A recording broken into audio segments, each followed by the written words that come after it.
Motion moved by the Honourable the Prime Minister be agreed to, and I call the Honourable Member for Canberra.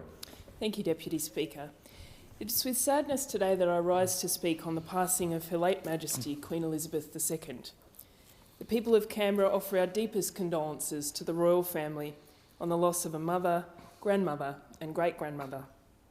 Her remarkable life of service and unwavering dedication to duty has been truly inspirational. And certainly I, and I think many of us, reflect with some awe on the experience of a young woman the age of 25, following the death of her own father, taking on such a great responsibility and duty, and then to hold that responsibility and fulfil it with grace and dignity and respect for all people that she encountered every day until her death at the age of 96. Her Majesty, of course, lived and reigned through the pivotal events of the 20th and 21st centuries. In Australia, her long and record-breaking reign spans 16 separate Australian Prime Ministers and 16 Governors-General served in her name. For 70 years, she remained steadfast, a rare and reassuring constant in a rapidly changing and at times uncertain world. For most Australians, she was the only monarch we have ever known. The Queen visited Australia 16 times between 1954 and 2011, visiting every state and territory. She opened the Sydney Opera House, attended the Commonwealth Games in Brisbane and Melbourne, and in 1988 she opened our Parliament in which we stand today, 61 years to the day after her father opened the Provisional Parliament House just down the hill. At the time, she would have been one of the only women in the room, as she would have been frequently throughout her reign.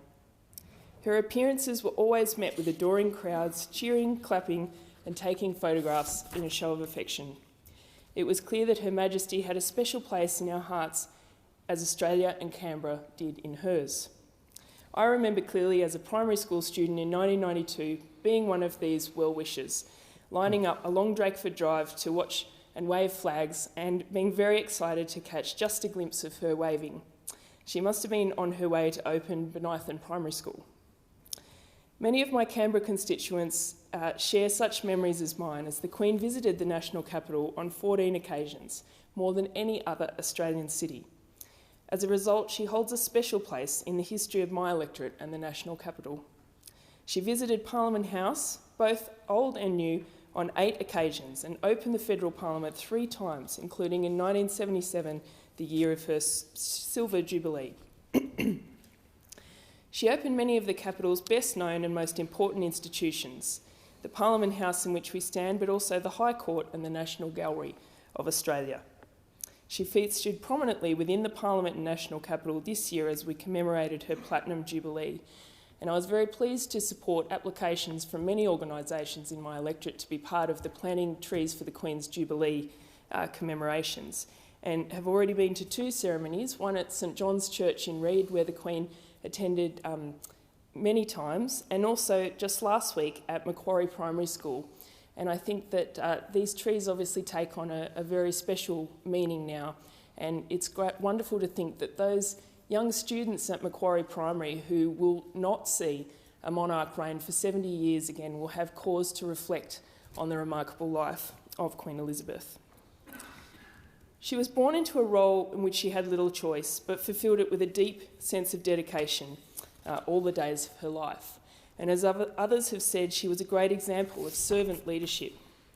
As former Prime Minister Paul Keating has said, Queen Elizabeth instinctively attached herself to the public good against what she recognised as a tidal wave of private interest and private reward.